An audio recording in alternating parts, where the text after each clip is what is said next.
하나님께 주시는 말씀 요한복음 12장 20절서부터 36절입니다.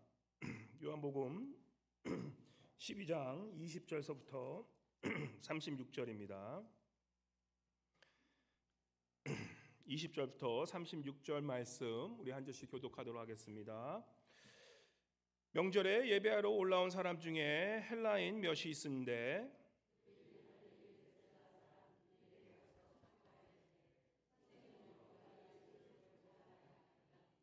빌립이 안드레에게서 가서 말하고 안드레와 빌립이 예수께 가서 여쭈니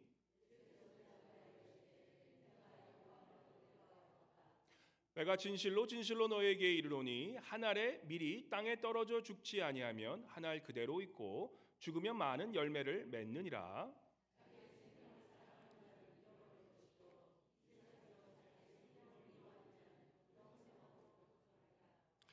사람이 나를 섬기려면 나를 따르라. 나 있는 곳에 나를 섬기는 자도 거기 있으리니 사람이 나를 섬기면 내 아버지께서 그를 귀히 여기시리라.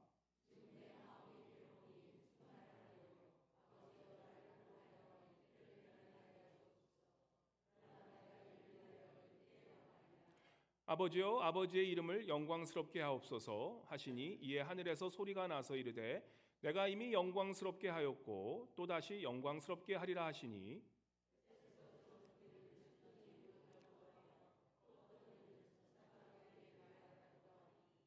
예수께서 대답하여 이르시되 이 소리가 난 것은 나를 위한 것이 아니요 너희를 위한 것이니라.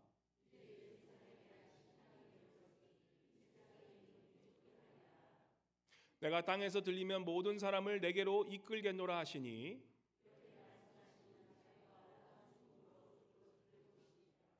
이에 무리가 대답하되 우리는 율법에서 그리스도가 영원히 계신다함을 들었거늘 너는 어찌하여 인자가 들려야 하리라 하느냐. 이 인자는 누구냐?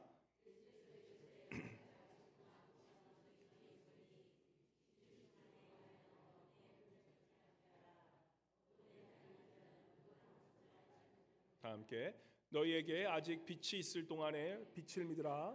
그리하면 빛이 아들의 되리라. 예수께서 이 말씀을 하시고 그들을 떠나가서 숨으시니라. 아멘. 이면에 성가대 나오셔서 참 좋으신 주님 주님께 찬송 올려드리겠습니다.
다시 한번 우리 큰 박수로 주님께 영광 올려드리기 원합니다.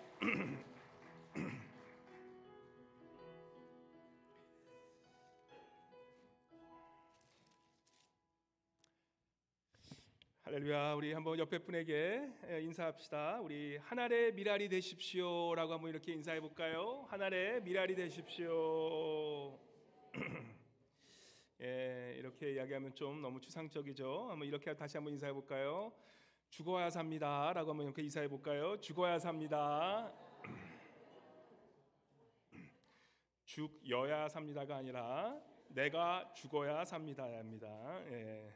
뭐 이렇게 다시 한번 인사해 볼까요? 하늘의 미랄이 됩시다. 죽어야 삽니다. 이렇게 인사하겠습니다. 하늘의 미랄이 됩시다. 죽어야 삽니다. 이 요한복음을 강해석으로 쭉 가는 축복이 뭐냐면 우리 주님께서 가신 길을 우리가 이해하면서 갈 수가 있습니다. 예수님께서 우리 3주 전에 베다니에서 이제 나사로를 살리시면서 부활이 무엇인지 보여주시죠. 그죠? 우리 신앙은 부활 신앙이에요. 죽어도 살겠고 살아도 우리가 영생을 가지고 사는 것이 바로 예수 그리스도를 믿는 신앙인들의 삶이 된다는 것입니다.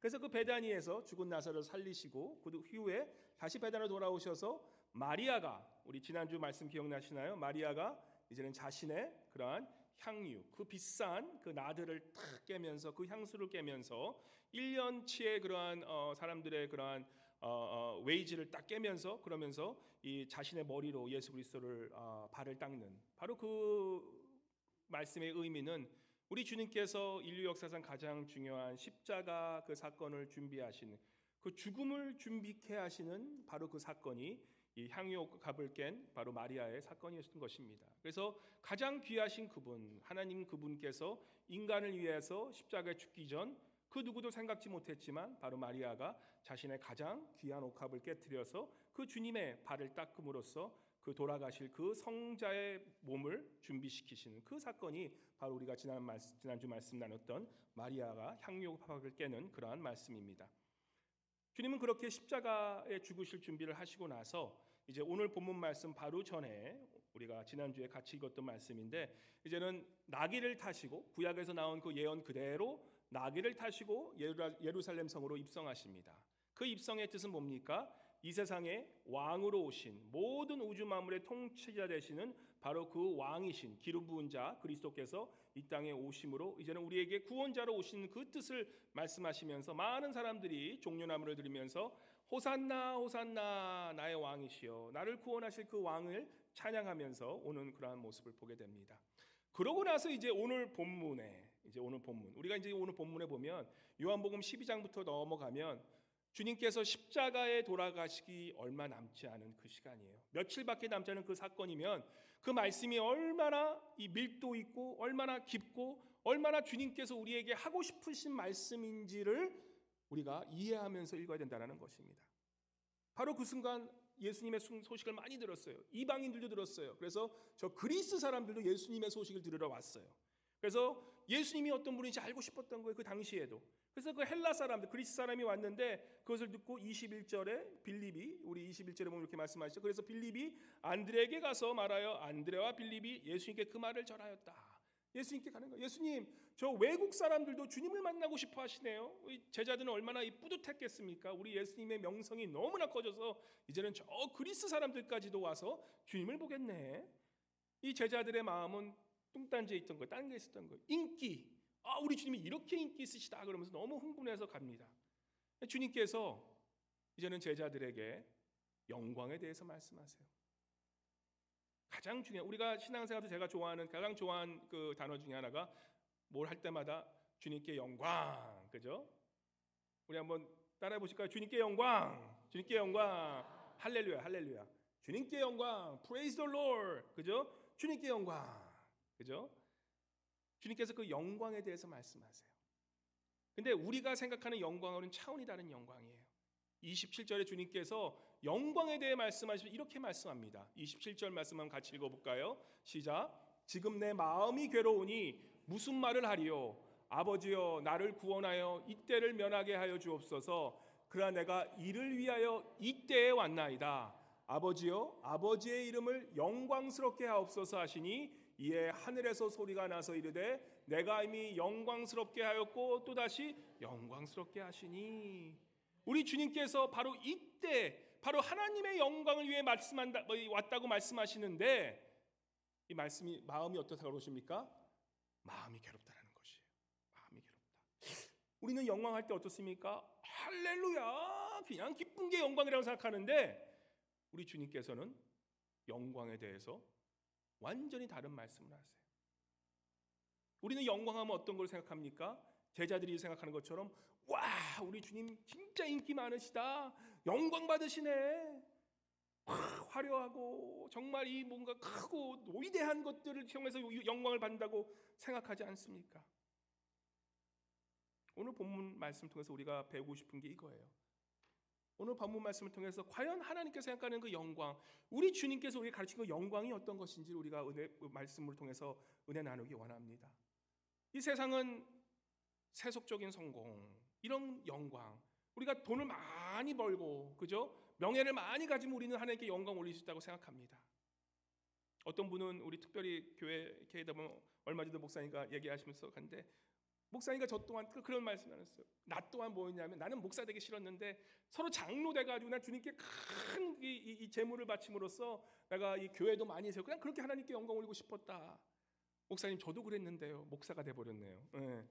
어떤 성도님들은 그렇게 생각해요. 크게 사업을 세워서 하는 성공해서 하나님께 영광 올리는 것, 그죠? 어떤 분들은 교회를 크게 세워서 영광 올리는 것, 뭔가 큰 거를 해야지만 영광을 올린다고 생각하고 뭔가 기쁘고 우리가 생각할 때 와 하는 것이 영광이라고 생각하는데 오늘 주님께서는 우리에게 주님을 믿는 사람들의 참된 영광의 의미를 가르쳐 주십니다. 23절 말씀 우리 같이 읽어볼까요? 우리 주님께서 주님께 하나님께 영광 올리기 위해서 주님도 오셨는데 우리 23절 말씀 같이 읽도록 하겠습니다. 시작. 예수께서 대답하여 이르시되 인자가 영광을 얻을 때가 왔도다. 이제는 인자로 오신 우리 예수 그리스도께서 영광을 얻고 그 영광을 통해서 하나님께 영광을 드릴 때가 왔다라는 것이에요. 그 때가 우리는 알죠? 바로 십자가인데 바로 그 영광의 때가 왔는데 그러면 23절에는 그러면 그 영광의 때가 왔다면 24절 말씀에 보시면 그러면 그 영광을 어떻게 올릴 수 있느냐? 여러분과 제가 매일 주님께 영광, 주께 영광 할 때 우리가 과연 주님께 영광이라는 그 단어의 뜻이 뭔지를 알고 도대체 주님께 영광하는지를 주님께서 가르쳐 주시는 거예요. 여러분과 제가 지금 생각할 때 영광이라고 생각할 때 어떻게 주님께 영광 올리기 원하십니까? 지금 어떻게 주님께 영광 올리고 싶으세요? 내가 생각하는 그 주님께 올리는 영광이 어떤 건지 한번 생각해 보세요. 주님께서는 참된 영광의 때가 왔는데 그 영광을 어떻게 올리겠냐라는 그 방법론에 대해서 24절에 우리가 잘 아는 말씀을 하세요. 24절 말씀을 같이 큰 소리를 읽어보겠습니다. 시작.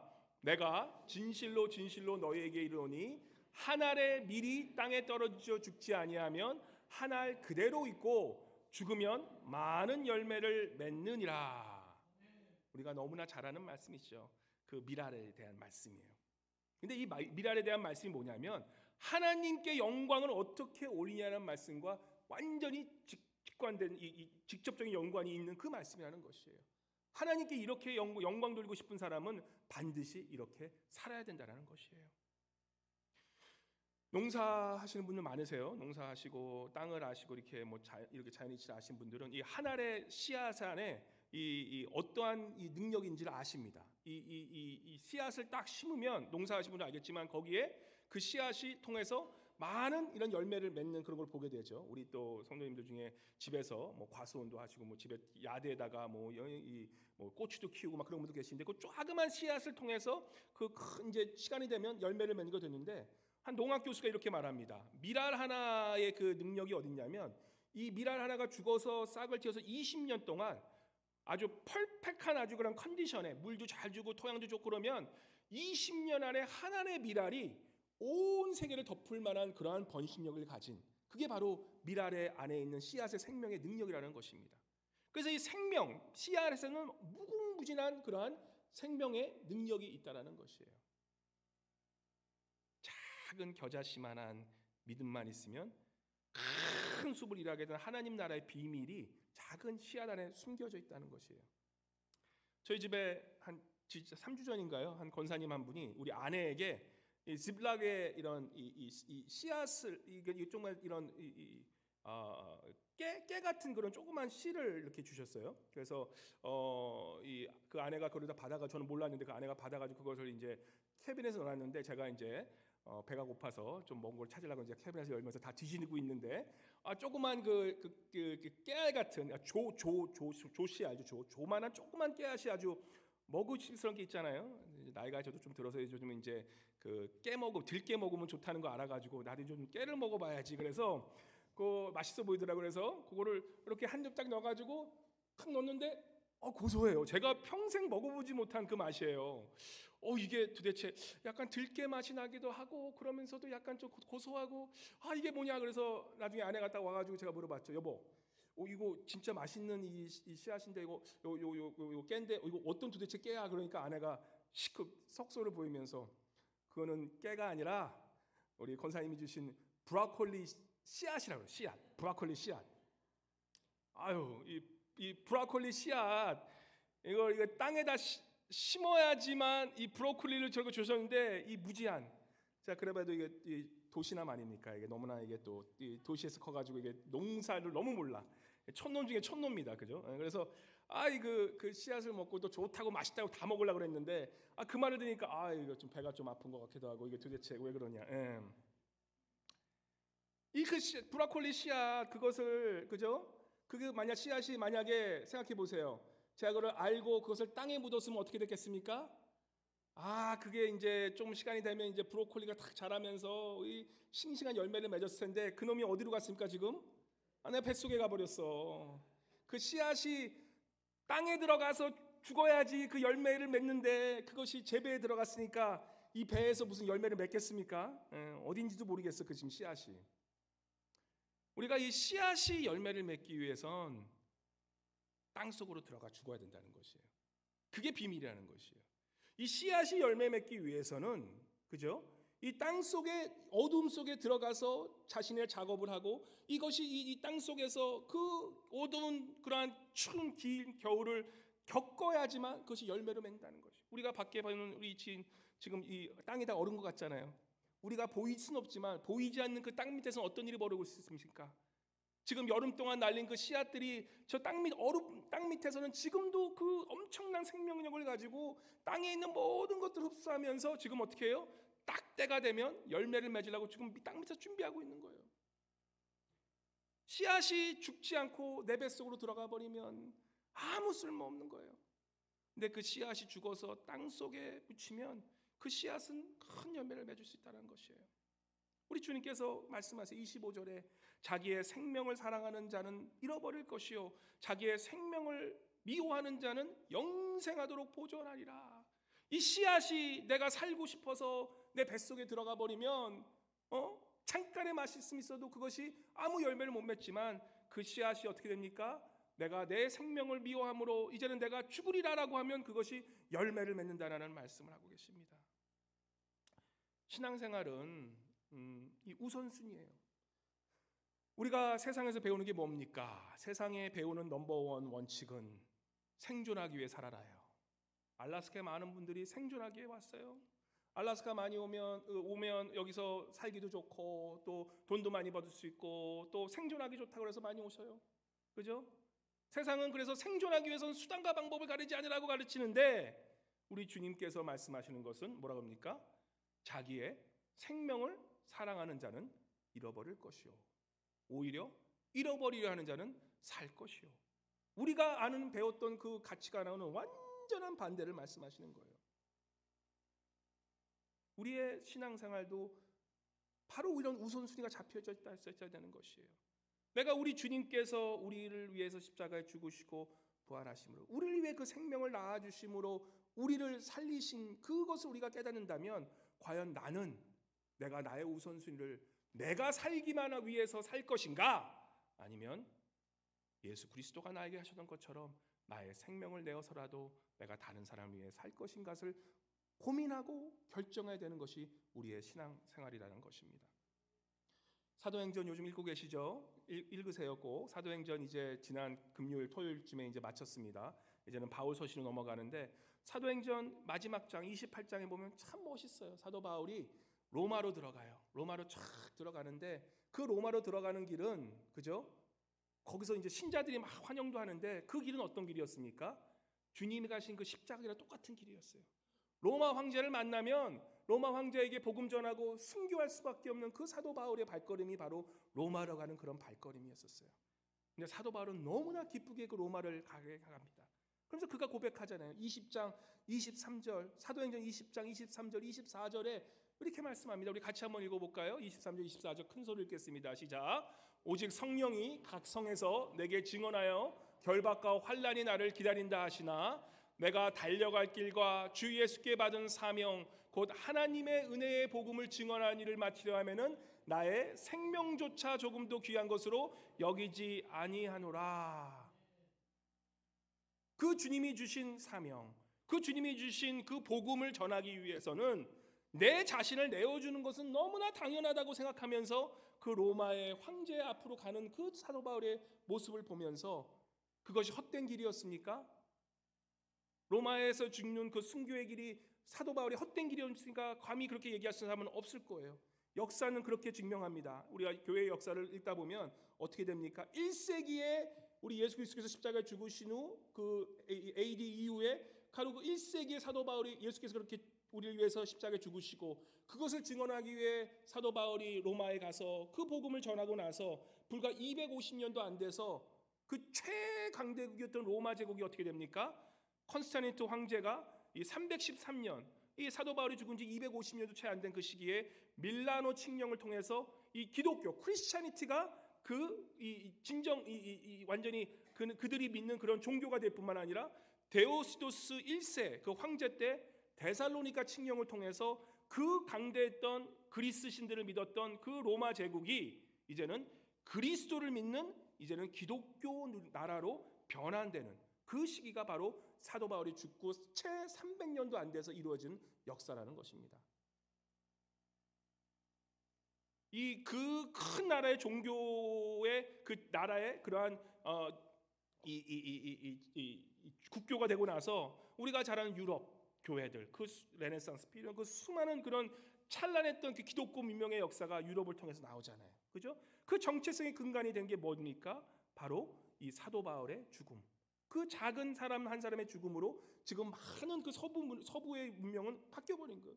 그 서부 문명이 바뀌고 말미암아 어떻게 됩니까? 이제는 서구 문명을 통해서 우리 아시안들과 모든 동방 사람들 지금은 모두 그런 그리스도를 믿는 그러한 것으로 바뀌지 않습니까? 지금은 그런 역사가 이제는 거꾸로 이제는 저쪽 서쪽 사람들은 이제 주님을 떠나는데 오히려 지금 큰 부흥에 지금 크리스찬들의 70%가 비서구 지역에서 지금 탄생되고 있어요. 지금은 하나님께서 성령께서 지난 2000년은 이 서구 지역, 유럽 지역을 통해서 기독교가 크게 이제 부흥시켰다면 이제는 그쪽은 우리 미국 포함입니다. 미국은 다 이제는 기독교가 이제 많이 이제는 힘을 잃고 있는데 오히려 그런 놀라운 이 크리스찬티의 능력이 지금 아시아 지역과 남미 지역, 우리가 생각했던 제3세국이라는 그런 곳에서 지금 큰 부흥들이 일어나고 있습니다. 지금 우리 레네 사모님이 파키스탄 3주 한 달 정도 갔다 오셨는데 엄청난 많은 사람들이 와서 주님을 믿어요. 그 머슬람 파키스탄 지역에서 기독교 복음만 전하면 놀라운 역사들이 일어나기 시작하는 거예요. 그런 역사들이 지금 인도나 파키스탄이나 저런 이 동남아시아나 이런 곳에서 엄청 지금 일어나고 있다는 사실입니다. 그 한 사람의 그러한 이 희생으로 말미암아 지금 많은 사람들이 주님을 믿게 되는 거예요. 제가 얼마 전에 한 여행 프로그램을 보는데 중국 하얼빈에 있는 그 우리 하얼빈 어딘지 아시죠? 이 북한의 위에 있는 땅입니다. 조선족들도 많이 사시고 그런 땅인데 그 하얼빈 기차역에 거기에 독립운동 가셨던 우리가 잘 아는 이 안중근 의사의 기념관이 그 중국 그 하얼빈 그 역에 있어요. 그곳이 그 우리 안중근 의사님이 그 우리가 잘 아는 1909년 우리 일본 강점기 시대 때 바로 그곳에서 그 하얼빈 그곳에서 그 당시에 조선 총독이면서 일본 그 총리였던 우리가 잘 아는 누구죠?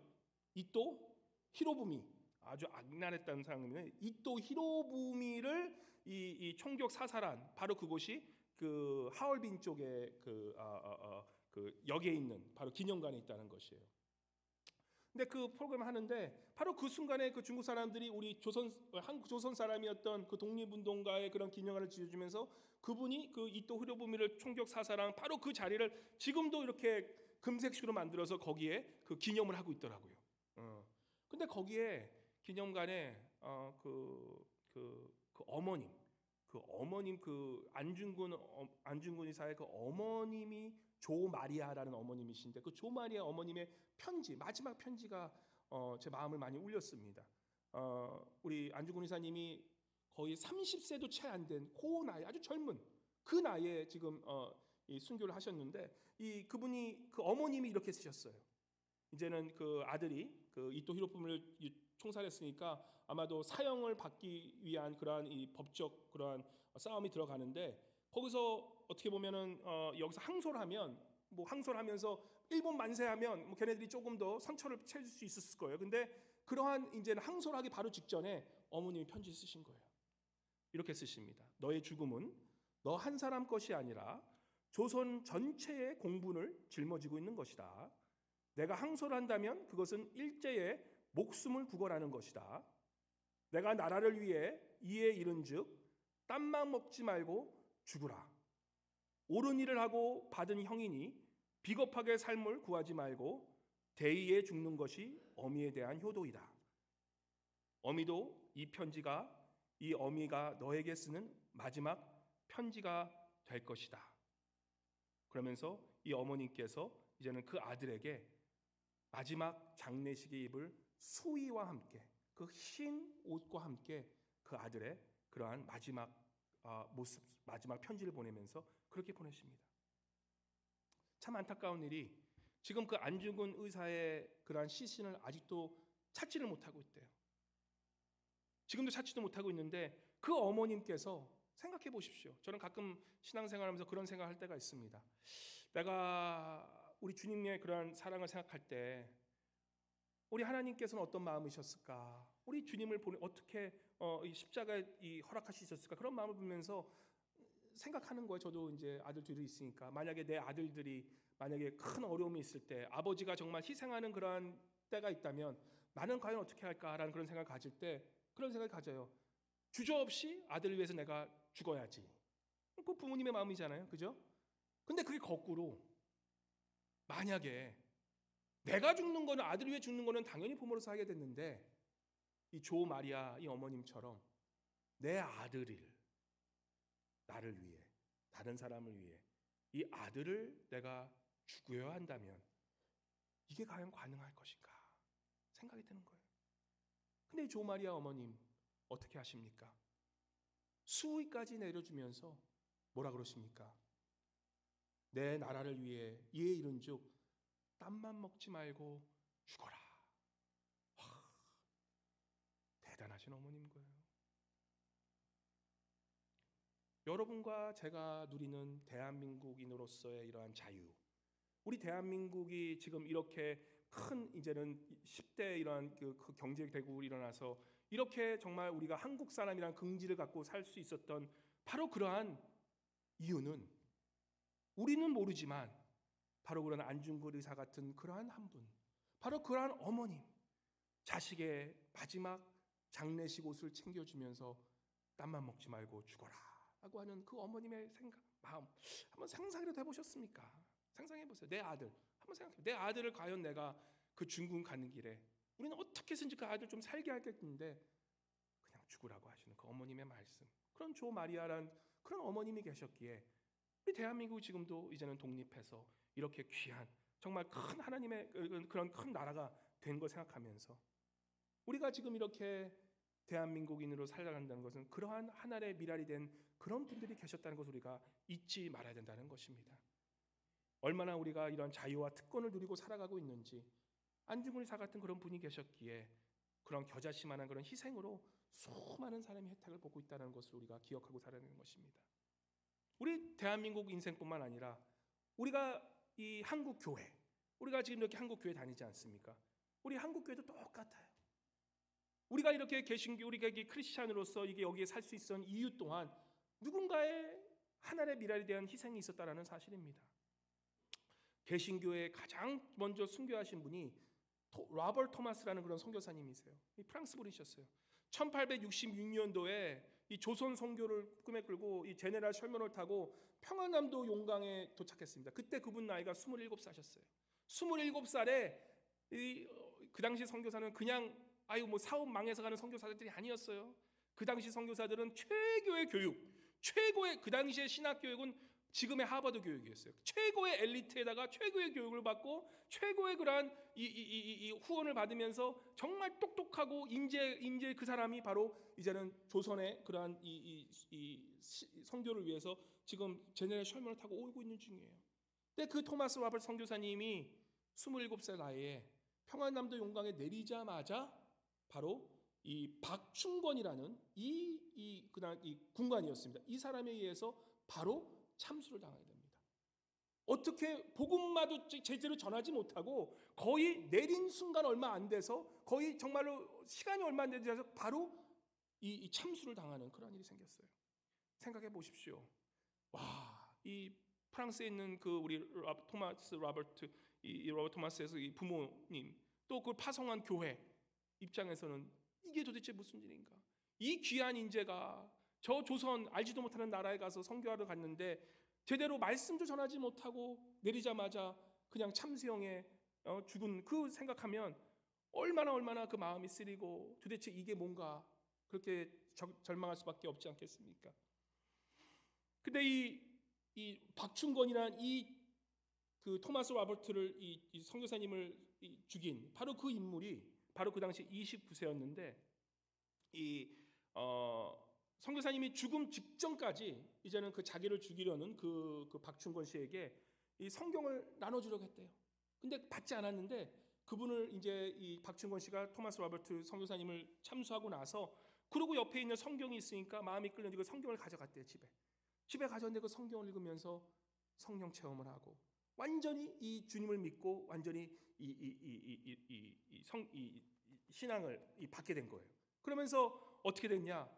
집마다 이 창문마다 성경을 붙여놓고 그 성경을 계속해서 외우면서 그 성경에 대해서 정말로 배우고 하면서 성령을 통해서 그가 성령 체험을 하고 또 그러면서 회심하면서 신앙을 갖게 돼요. 그래서 이 박충건 씨가 결국은 어떻게 되냐?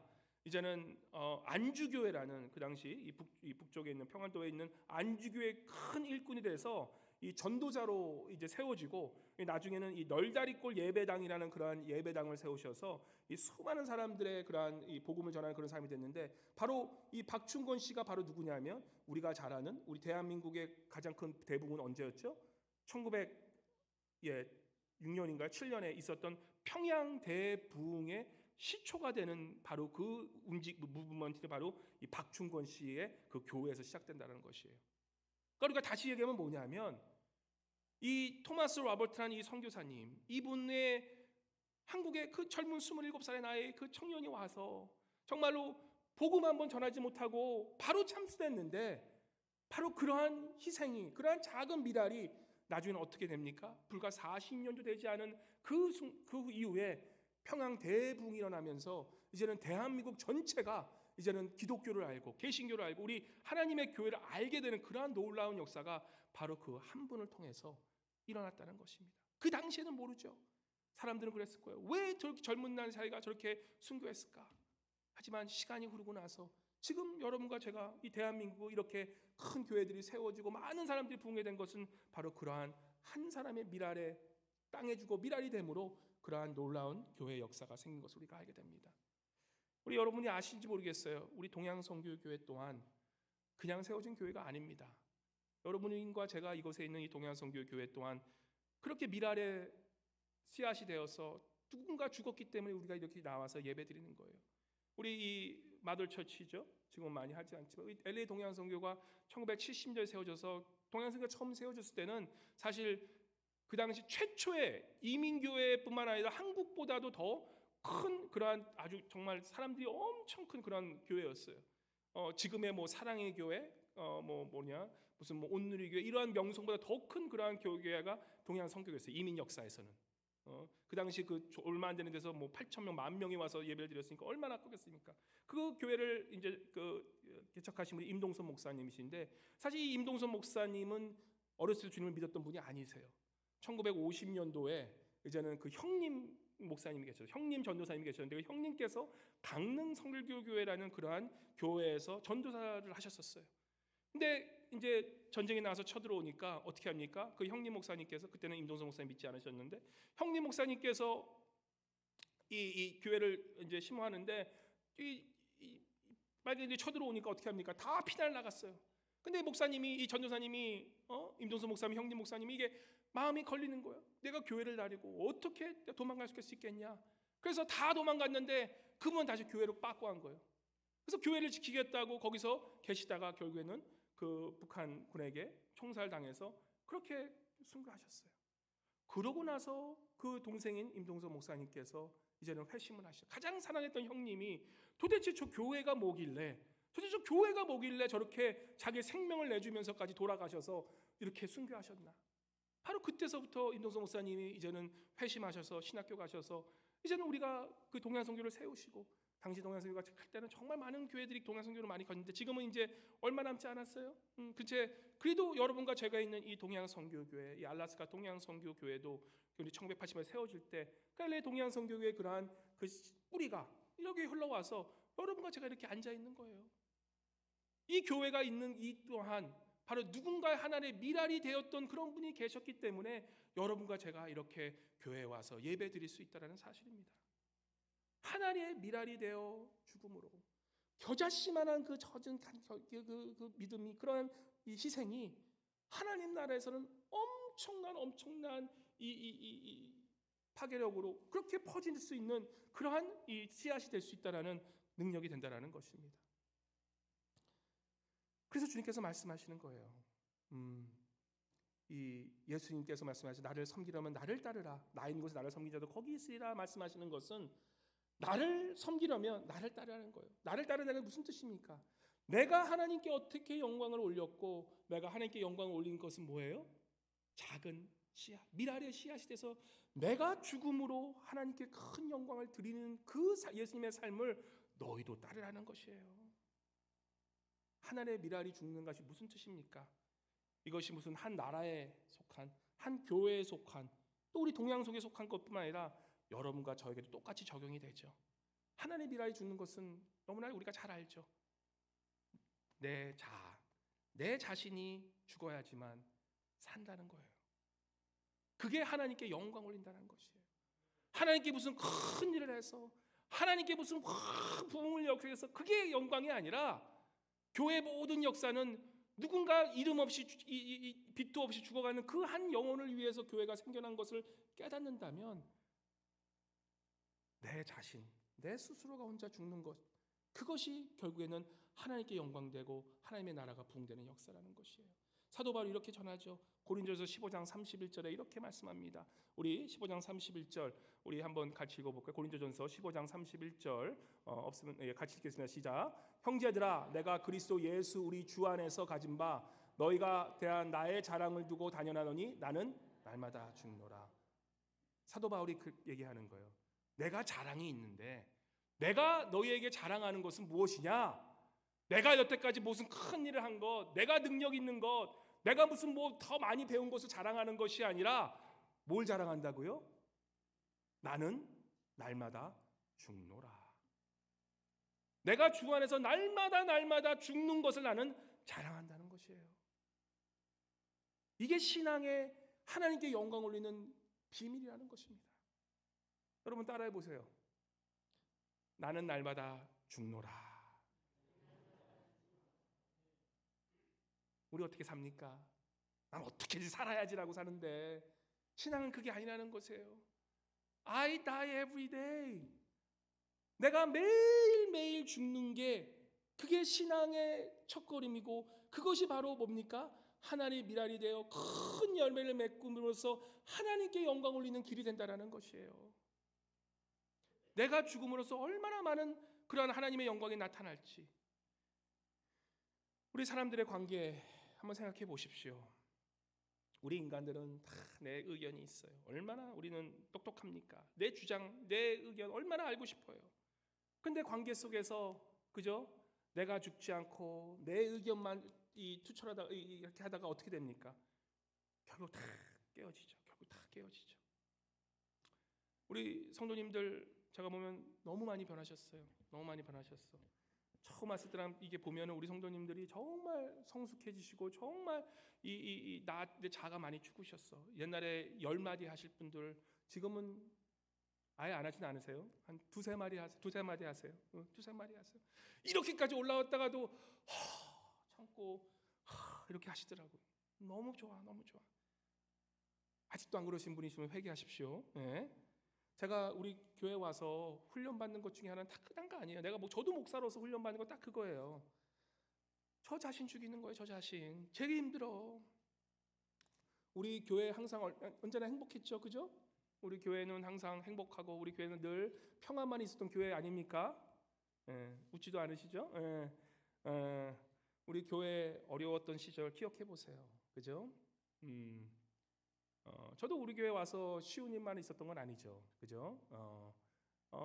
어려움이 있고 또 저도 아마 옛날 젊었을 때 모습 아시는 분도 있지만 저도 한번 하면 하는 사람 아닙니까? 혈기가 그냥 이렇게 많던 사람 아닙니까? 그죠? 근데 제가 여기 와서 주님 앞에 늘 기도하는 것은 딴 거 아니에요. 뭐 교회가 큰 부흥을 일으키고 뭐 교회가 뭐 큰 뭐 하고 그것가 아니라 그냥 가장 기도하는 거 많은 게 뭐냐면 주님 제발 내 스스로만 좀 죽이게 도와주세요. 성도들이 어렵게 할 때 뭐 힘들게 할 때 내 옛날 모습 확 나와서 하면 끝나는 거예요. 그죠? 나를 좀 죽여달라고 그렇게 기도해요. 맨날. 주님 내 자신이 좀 내가 죽어야지만 내가 하나님의 미라에 대해 죽어야지만 내 가정도 살고 교회도 사는데 주님 좀 나 좀 죽여주세요라고 그렇게 기도하는 거예요. 우리 교회가 얼마나 감사한지 압니까? 그죠? 우리는 좀 이 주제 파악을 해야 돼요. 우리 동양 선교교회 하면 우리 알라스카에서는 어떻게 합니까? 차마 얘기는 못 하겠어요. 근데 지금은 어떻습니까? 지금은 성도들이 가만히 있어 찾아와요. 왜 그런지 아십니까? 교회가 평안해. 교회가 싸움이 없어. 그 안에서는 어떤 일이 있을지 모르지만 그래도 겉으로 보기에는 평안함이 많아요. 그럼 사람들은 어떻게 합니까? 교회는 평안하기만 해도 사람들이 찾아와요. 아이들이 저절로 부흥이 돼요. 나만 죽으면 어떻게 됩니까? 사람들은 이 세상은 항상 서로 싸우고 서로 이렇게 부딪히는 그런 상황에 있는 상황이기 때문에 교회가 조용하다. 그러면 그거에 은혜돼서 사람들은 교회에 오기 시작한다는 것이에요. 이번 주 수요 예배 간증하신 우리 갈렙 우리 안수 집사님. 제가 사실 그분을 35년 동안 알았기 때문에 얘기는 안 했지만 제가 궁금한 게 하나 있었어요. 그래서 우리 갈렙 집사님 우리 혹시 10년 전에 비즈니스 시작하시면서 거기서 오래 좋았던 그런 그 집사님 계신데 거기 그 형제님하고 어떻게 좀 싸웠는데 어떻게 지금 화해하셨습니까? 라고 했으니까 화해됐대요. 그러면서 지금 너무 더 서로 이해하고 살아간대. 어떻게 화해했어? 그러니까 그러더라고요. 자기가 기도하다가 먼저 그래 내가 먼저 죽어야지. 그래서 자기가 먼저 죽고 그 형님 그 집사님한테 전화를 했대요. 그러니까 서로 딱 그렇게 되면서 어떻게 됩니까? 서로 화해되고 그 교회 안에서 그 연합이 이루어지면서 지금도 그 가정교회는 엄청 그렇게 행복하게 살고 있다는 것입니다. 나만 죽으면 이 모든 게 가능해졌다는 것이에요. 그러면서 또 무슨 얘기를 합니까? 이제 사업을 하면서 참 이 비즈니스를 하면서 하셨던 분이기 때문에 자기가 전도하기 위해서 어떻게 하냐? 누가 가게에 찾아오면 딴 게 아니에요. 무슨 큰 일을 하려는 게 아니라 내 목숨을 나아준 것이 아니라 가게에 누가 찾아오는 사람이 있으면 자기는 꼭 이 물 한 잔을 준대요. 먼저 물 한 잔 주면 거기 뭐 딜리버리 하는 사람, 뭐 도울 대시 하는 사람들 많이 오잖아요. 그런 분들 뭐 오면 그냥 돈만 버는 사람을 취급하지 누가 물 한 잔 주는 사람 계십니까? 근데 자기는 꼭 도울 대시 하는 사람, 딜리버리 하는 사람 누가 오든지 간에 꼭 물 한 잔을 내준대요. 그럼 사람들이 이제 계속 오다 보면 물어보죠. 아니 왜 도대체 지금 이 세상은 어떤 세상입니까? 정말 물 한 잔 이 서로 내어주지 않는 그런 삭막한 세상에 우리가 살아가고 있지 않습니까? 그러한 선행이 없고 그러한 서로를 친절함이 없는 그런 세상에서 물 한 잔 내줌으로써 사람들이 물어보기 시작한다는 거예요. 아니 왜 나한테 이런 물을 주십니까? 계속 물을 주는 거예요. 얘기 안 하고 계속 궁금해지잖아. 그럼 나중에 한 마디 딱 던지는 거죠. 왜냐하면 나는 예수를 사랑하는 사람이에요. 교회를 전도함이 아니라 내 교회 와서 내 교회 전도 내 교회 부자 되는 그런 사람 차원이 아니라 하나님의 나라를 위해서 하나님의 그러한 영광을 위해서 하나님의 기쁨이 되기 위해서 그러한 자그마한 희생, 자그마한 그러한 선행을 통해서 사람들이 주님께 전도되는 것을 그렇게 간증하면서 얼마나 우리가 은혜 받지 않았습니까? 하나님의 나라의 그러한 미랄이 된다는 것은 큰 것이 아니라 작은 그런 선행을 통해서 작은 우리의 착한 행실을 통해서 주님의 놀라운 일들이 생겨진다는 것입니다. 우리가 생각하는 지금 여러분과 제가 생각하는 성공의 기준 우리가 깨버려야 돼요. 성경의 성공의 기준은 무엇이냐? 우리 어스왈 샌더 목사님이 이런 시를 쓰셨습니다. 크리스찬들의 성공의 기준이에요. 당신의 삶을 얻는 것보다는 있는 것을 가지고 측정해 보십시오. 우리는 세상에 무엇을 얻는 것이 우리의 성공의 기준인데 무엇을 더 많이 소유하고 무엇을 더 많이 가지고 무엇을 더 이루는 것이 성공의 기준인데 참된 그리스도인들 예수 그리스도가 영광을 위해서 하늘의 미랄 되어 죽음으로써 많은 열매를 맺은 그 성경적인 가치관으로 따지면 그 성공이 성공이라면 스스로에게 물어보라는 것이에요. 당신의 삶을 얻는 것보다는 과연 여태까지 얼마나 주님을 위해서 이뤘느냐를 측정해 보라는 거예요. 왜냐하면 사랑의 힘은 사랑의 희생 속에 있으며 가장 많이 고통을 당한 사람이 가장 많이 줄 것을 소유하기 때문입니다. 가장 많이 희생을 당한 사람만이 가장 많은 고통을 당한 사람만이 가장 많이 줄 것을 소유할 수 있기 때문입니다. 하나님 나라의 성공의 기준은 내가 얼마만을 얻었고 내가 얼마만을 더 가진 것이 성공의 기준이 아니라 죄송한데 내가 가진 것 돈밖에 없어. 부끄러운 인생이에요. 내가 그 가진 돈으로 얼마나 많이 나눠주고 얼마나 많이 불쌍한 사람을 해줬든 그것이 성공의 기준이지 내가 얼마나 많이 가진 것은 전혀 무의미라는 것이에요. 쓸모없다는 것이에요.